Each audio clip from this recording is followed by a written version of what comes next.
नमस्कार दोस्तों, मैं एस्ट्रो अज्ञानी आपका बहुत स्वागत करता हूं अपने यूट्यूब चैनल पर। दोस्तों, गुप्त नवरात्रि, जी हाँ, 19 जून 2023 जो कि कल है, इस दिन शुक्ल पक्ष रहेगा, वृद्धि योग रहेगा, सोमवार का दिन रहेगा और गुप्त नवरात्र की प्रथमा तिथि रहेगी। क्या है गुप्त नवरात्र? अमूमन लोग साल में 2 ही नवरात्र को मान्यता देते हैं, चैत्र और शादी है। परंतु माँ भगवती की असीम कृपा हम लोग को गुप्त तरीके से 2 बार वर्ष में और प्राप्त होती है, जो कि गुप्त नवरात्र के रूप में आती है। गुप्त नवरात्र की महत्ता अपने आप में अद्भुत है।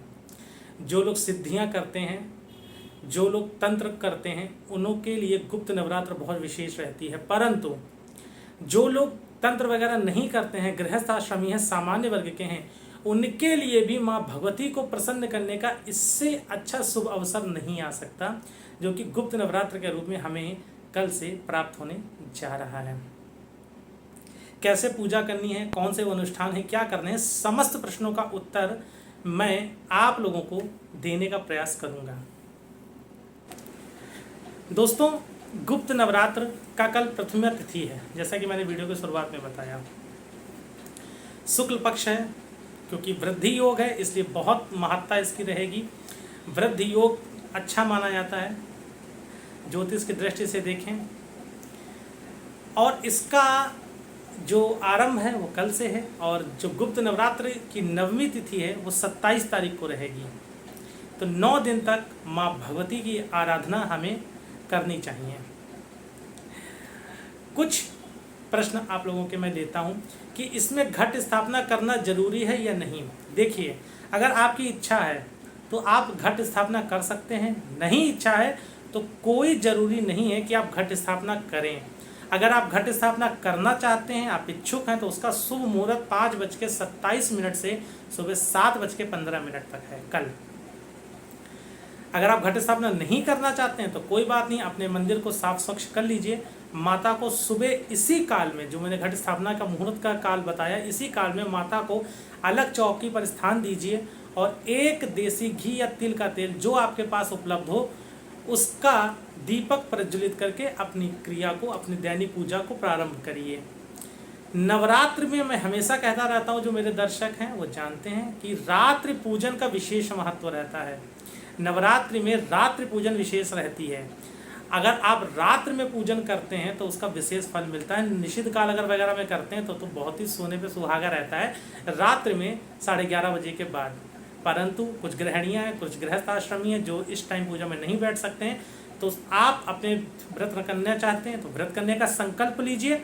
व्रत नहीं भी करना चाहते हैं तो बिना व्रत किए भी आप पूजन अगर 9 दिन तक करते हैं, उससे भी माँ जगदम्बा जगत जननी प्रसन्न अवश्य होती है। आप अगर व्रत करना चाहते हैं तो सुबह संकल्प कर लीजिए, पूरा दिन अपने जो है व्रत के पालना करिए। एक टाइम आप फलाहार कर सकते हैं। अगर दवा वगैरह लेते हैं, व्रत करना चाह रहे हैं, तो आप दोनों टाइम फल वगैरह ले सकते हैं। अगर आप स्वास्थ्य के दृष्टिकोण से एकदम उत्तम हैं, तभी व्रत की पालना का नियम पकड़िएगा, नहीं तो ऐसा कोई ज़रूरी नहीं है कि आपको व्रत करना है तभी आपकी पूजा ज़्यादा मान्य होगी या फल आपको कहीं से ज़्यादा मिल जाएगा। व्रत का फल उतना ही मिलेगा। मैंने हमेशा एक वीडियो में भी बोला था कि व्रत, पूजन, जप, इन सब से कुछ नहीं होता। मेन चीज़ होती है आपकी श्रद्धा। अगर आपकी श्रद्धा है तभी आपको फल मिलेगा। आपकी श्रद्धा नहीं है तो आप अपना समय वेस्ट कर रहे हैं, ये कटु सच्चाई है। अगर आपका माँ भगवती, माँ जगत जननी पर विश्वास नहीं है तो आप पूरी रात भी बैठे रहेंगे, उसका फल नहीं मिलेगा, क्योंकि विश्वासम फलम दायकम। तो चलिए, कौन से वो अनुष्ठान है, कौन से वो जाप हैं जिसको करने से हमें विशेष लाभ मिलेगा, आइए जानते हैं। दोस्तों, मैं तो आपको सलाह दूंगा कि वैसे अगर देखा जाए तो नवरात्र में, और खासकर आषाढ़ की जो नवरात्र है जो इस समय कल से है, माँ काली का विशेष अनुष्ठान किया जाता है। माँ काली की विशेष पूजा की जाती है। माँ बगुलामुखी की पूजा के लिए जाना जाता है। परंतु आप गृहस्थ आश्रमी हैं और धन से पीड़ित हैं तो मैं आपको एक अनुष्ठान बताने जा रहा हूँ। अगर इस अनुष्ठान को आप करते हैं तो आपके लिए बहुत ज़बरदस्त तरीके से रिजल्ट लेके आएगा, वो है श्री सूक्त। कैसे करना है, कल से संकल्प लेके 16 पाठ प्रतिदिन, वैसे तो 160 पाठ का एक अनुष्ठान होता है, उसके बाद हवन होता है, परंतु अगर आप हवन वगैरह 160 पाठ नहीं कर सकते, हवन वगैरह नहीं कर सकते हैं, तो 16 पाठ का आप संकल्प लीजिए 10 दिन तक। नवरात्र 9 दिन तक है, परंतु आप संकल्प 10 दिन का लीजिएगा, और दशमी के दिन आप उसको पूर्ण करके हवन कर सकते हैं। नहीं कर सकते खुद से तो किसी पंडित वगैरह से करा सकते हैं। हवन करने की साधारण विधि क्या होगी, अगर मान लीजिए हवन कोई करना चाहता है तो कुछ नहीं आता, कोई बात नहीं, एक छोटी सी आप मिट्टी की दिवाली ले लीजिए, दिवाली जो दीपक जिसको बोलते हैं बड़ा सा, उसमें एक देसी घी का आप दीप प्रज्वलित कर लीजिए जी, बड़ी सी बत्ती बना लीजिए, उसमें देसी घी के आप जो है बत्ती को जला प्रज्वलित कर लीजिए, और उस पर श्री सूक्त के श्लोक बोलते हुए घी से आहुति देते रहें, और हर मंत्र के बाद स्वाहा लगाएं। जैसे ओम हिरण्यवर्णा हरणिम सुवर्ण रजत स्त्रजाम चंद्राम हिरण्यलक्ष्मी यात वेदो म आवह स्वाहा, इस तरीके से हवन आपका कंप्लीट हो जाएगा। बहुत सूक्ष्म रूप में है और माता स्वीकार करेगी, श्रद्धा है तो।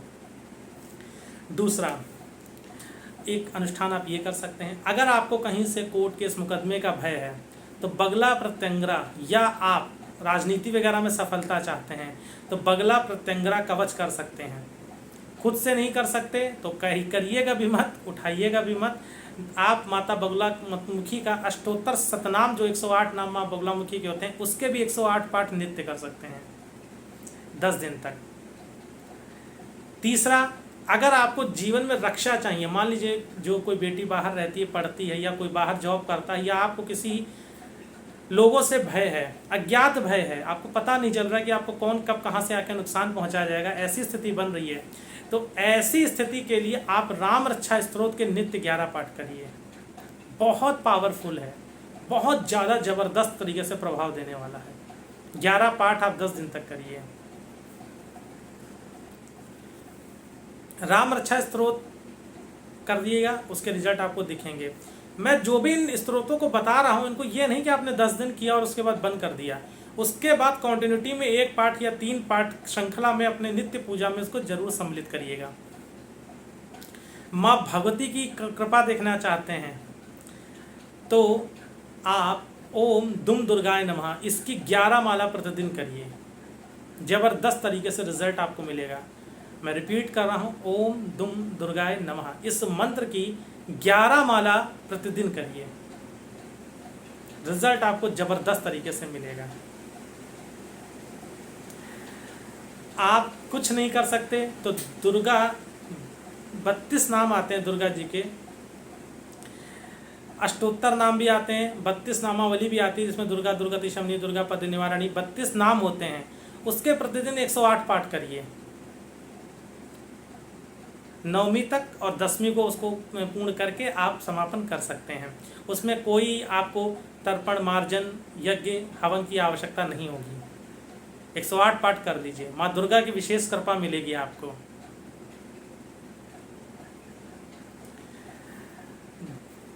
और आसान अगर मैं करना चाहूँ, भगवान विष्णु आपके इष्ट हैं, भगवान विष्णु की कृपा चाहते हैं तो विष्णु सहस्त्र नाम के 3 पाठ प्रतिदिन करिए,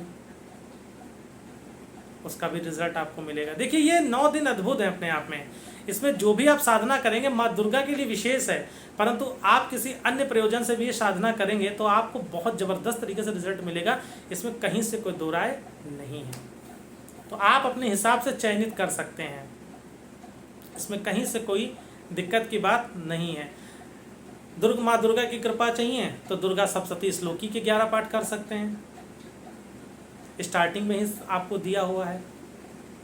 संतान नहीं हो रही, संतान की दिक्कत है तो पति पत्नी दोनों संकल्पित होकर संकल्प लेकर संतान गोपाल का पाठ कर सकते हैं, माफ़ी चाहूँगा, संतान गोपाल का आप पाठ कर सकते हैं 9 दिन तक, उसके बाद 1 पाठ प्रतिदिन करते रहिए। सब कुछ इस प्रकृति के द्वारा हमको माँ जगत जननी देने के लिए तैयार बैठी है, बस हम अपना एक कदम आगे बढ़ाएं। अब एक अद्भुत उपाय मैं आप लोग को बताना चाहता हूँ। जिन बच्चों को या जो भी लोगों को नज़र दोष की दिक्कत रहती है, या घर में लगता है कि किसी ने तंत्र कर दिया है, मंत्र कर दिया है, कुछ दिक्कत है इस घर में, पैरानॉर्मल या अबनॉर्मल, कुछ भी आपको ऐसा लग रहा है कि आपके साथ कोई दिक्कत चल रही है, या काफ़ी समय से आपको बाधा अपने ऊपर लग रही है कि मेरे कोई कार्य नहीं बन रहे, किसी ने कुछ कर करा दिया है, तो अपनी लंबाई के बराबर काला धागा ले आइए। ये आपको कल शाम से उपाय करना है, और उस धागे को माता के चरणों में रख दीजिए। जी हाँ, 9 दिन तक वो धागा वहीं रखा रहने दीजिए माँ के चरणों में। और दुर्गा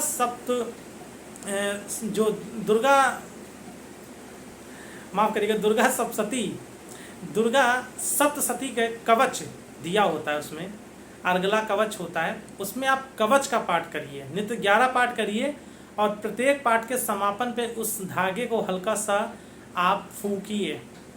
जी हाँ, हल्की सी फूंक मारिए, और 11-10 दिन तक आप नित्य इसी क्रम में इसको दोहराते रहिए। और जब 10वीं के दिन आप इस पाठ का समापन करेंगे तो उस धागे में 9 गांठें लगा दीजिए। जी हाँ, 9 गांठें लगाकर अपनी कलाई पर बांध लीजिए।